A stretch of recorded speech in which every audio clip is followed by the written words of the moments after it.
besos de Selmira. Selmira había heredado de su mamá el oficio de recolectar besos. Ella todas las mañanas se levantaba, agarraba su changuito y se iba a la ciudad.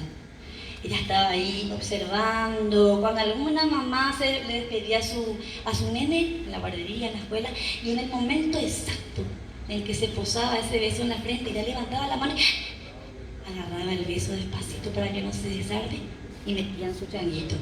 O estaba ahí mirando esas parejas, cuando se iban en el auto, y el marido se iba a bajar o la esposa se iba a bajar, y ese beso tan cariñoso que nos vamos, ese besito tierno antes de irnos a trabajar y nos deseamos buen día, y Selmira estaba ahí esperando, pescando, o el que se bajaba del colectivo, o el que iba caminando uno al lado de otro y se despedían.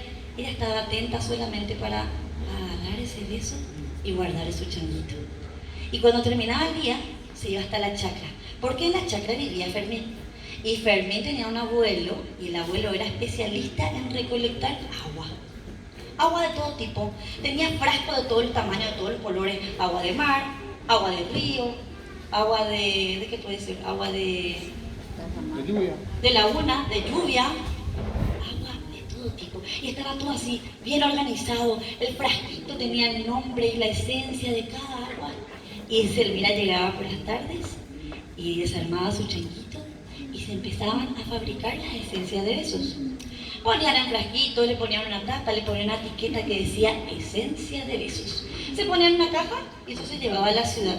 Porque imagínense en la ciudad, siempre, bueno, en esa época, porque ahora ya estamos medio ya, como que hay escasez de besos, ¿verdad? Pero en esa época era normal darse besos, la gente era muy cariñosa y tierna, pero siempre estaba que estaba triste, estaba, qué sé yo, se sentía solo, agarraba su frasquito, abría, se ponía un poquitito de esencia de besos y se sentía mejor. Porque perdió de repente, le extrañaba a su abuela, o perdió un ser querido recientemente, sacaba su frasquito, agarraba, se ponía un poco de esencia de besos y se sentía acompañado. Y así, hasta que un día llegó a la ciudad un vendedor de relojes. Entonces ahora todo el mundo tenía relojes. Y todo el mundo estaba mirando su hora. Y ya nadie se miraba a los ojos. Y ya a nadie le importaba nada. Todo el mundo andaba rápido, rápido, rápido, de aquí para allá. Tanto que hubo un día que Selmira no montó ni un solo beso. Ni uno. ¿Qué hago? ¿Cómo me voy a la casa de Fermín? ¿Qué le voy a decir ahora? Ya llegó luego llorando, pero así llorando a moco tendido. Fermín, no usted me dio un beso, no hay tiempo en la ciudad, usted sabe que todo el mundo está pendiente de su tiempo de segura, nadie se da besos, nadie es más cariñoso, nadie es más tierno. Fermín, que se gustaba de Selmira porque nunca la había dicho, le miraba y decía, ay, ¿qué hago?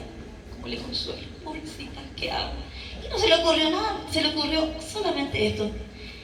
Se acercó, ella no le daba bola, ella estaba llorando, ay, lloraba, poco tendido, se acerca y le empieza a dar un besito, primero acá, después otro acá. Después dijo, voy a secar una lágrima, y otra lágrima, y llegó a la nariz, y después y Selmira abrió los ojos y se encontró frente a Fermín y se encontraron y se descubrieron dándose besos. Primero besos chiquitos, besos cortitos, besos largos, besos apasionados.